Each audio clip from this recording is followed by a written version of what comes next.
बेटा ये ठीक नहीं है, बेटा नीचे आओ, बेटा नीचे आओ। हर साल या 6 महीने पर नीतीश जी को पलटी मारने पर गाली देने वाले लोग भी आज कह रहे हैं कि नीतीश चाचा आपका हम पैर पकड़ लेते हैं, लेकिन एक बार और पलटी मार दीजिए। पलटी मारने पर गाली देने वाले व्यक्ति ही कहते हैं कि आज पलटी मार दीजिए, हम आपका पैर पकड़ लेते हैं। ये 400 सीट कहां से आ रही है? हम लोग अगर कैलकुलेट करते तो 400 का आंकड़ा तो बहुत दूर दिखता है। 80 तो यूपी से ही है। हे प्रभु, हे हरि राम कृष्ण जगन्नाथ प्रेमानंद, ये क्या हुआ? अहंकार तो रावण का टूट गया था, रावण चला गया था, दूसरे रावण ये हो गए थे, तो इनका भी श्री रामचंद्र जी ने जो है वध कर दिया अयोध्या में। नारा दिया था जो राम को लाए हम उनको लाएंगे, तो राम इनको छोड़ के चले गए, इसलिए इनका हारना बहुत जरूरी था। अहंकार था कि जो राम के ठेकेदार बनते थे कि राम को हम लाए हैं, राम ने उनको दिखा दिया कि आप हमको नहीं लाए हो, हम तुमको लाए हैं। राम जी ने इन्हें शराब ही दे दी है। पॉलिटिक्स अलग चीज है, पॉलिटिक्स में भगवान को लिया है, राम को लिया है, ये क्या है? सिर्फ राम मंदिर और धर्म के नाम पे कितने दिन राजनीति चलेगी? अयोध्या तो हारने था, ये तय था। राम मंदिर के नाम पे पूरे देश में चुनाव लड़े हैं, लेकिन अयोध्या में ही हार गई है। कि आप राम को नहीं लाए थे, राम खुद आपको लाए थे। मोदी ने 400 सीटें मांगी थी और हमने जीएसटी काट के 240 दे तो दिया, और क्या चाहिए उसको? भाई 400 सीट मांगी थी, देश को भी तो जीएसटी ले रहा है ना ये। तो आप उनको परमात्मा से मिलना चाहिए, यहाँ बेकार धरती वासियों को कोई काम नहीं है उनके पास। उनको सनातन जाना चाहिए, वहाँ बढ़िया जंगल तपस्या करना चाहिए, संत महापुरुष बनना चाहिए।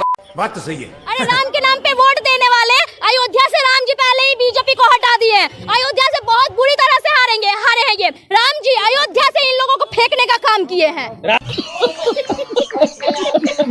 सिर्फ 6 घंटे के अंदर देश की जनता के 25 लाख करोड़ रुपए डूब गए हैं। तमाम न्यूज चैनल्स पर गलत एग्जिट पोल देखकर आप में से कई लोगों ने शेयर बाजार में अपने पैसे लगाए होंगे, इस उम्मीद से कि पैसे बढ़ जाएंगे, लेकिन पैसे तो डूब गए। क्योंकि वो देख रहे थे कि भारतीय जनता पार्टी जो है उसका जो राजनीति का केंद्र है वो राम मंदिर है।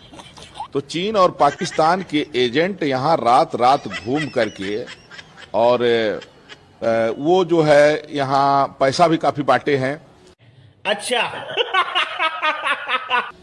तो वो दलितों को और ओबीसी को जो है तो समझाने में और खरीदने में कामयाब रहे। हालांकि हम लोग शर्मिंदा हैं और जो राम भक्तों के ऊपर गोली चलाया उसका प्रत्याशी जीत गया, जिसने राम मंदिर बनाया उसका प्रत्याशी हार गया। अयोध्या की फैजाबाद सीट पर जहां 85% हिंदू और 15% मुस्लिम आबादी है, वहां भी बीजेपी भगवान श्री राम का मंदिर बनाने के बाद भी चुनाव हार गई। जिहाद उन लोगों का हथियार है जो भारत के टुकड़े टुकड़े करना चाहते हैं। पहला हिस्सा है हार्ड जिहाद, दूसरा है सॉफ्ट जिहाद। लेकिन नतीजे आने के बाद अचानक से अब वो मुस्लिम भाई बहन हो गए हैं और तारीफों में जिस तरीके से उन्होंने मिठाइयाँ परोसी हैं। अब क्या कर रहा है नरेंद्र मोदी? उसको 32 सीटों की जरूरत है और वो किस तरीके से वो गाना गा रहा है, दे दाता के नाम तुझको अल्लाह रखे। अरे 32 सीट की कमी है, तुझको अल्लाह रखे। अरे 32 सीट की कमी है, तुझको अल्लाह रखे। तो नरेंद्र मोदी आज इस स्तर पर आ गया है।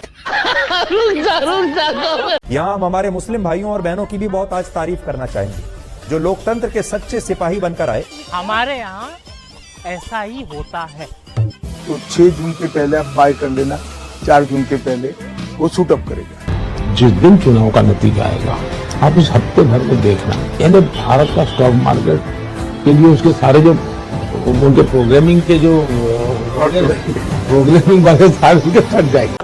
एक बात तो साफ हो गई कि अयोध्या में राम भक्त है, अंध भक्त नहीं। मोदी का जलवा खत्म, 400 का हलवा हजम।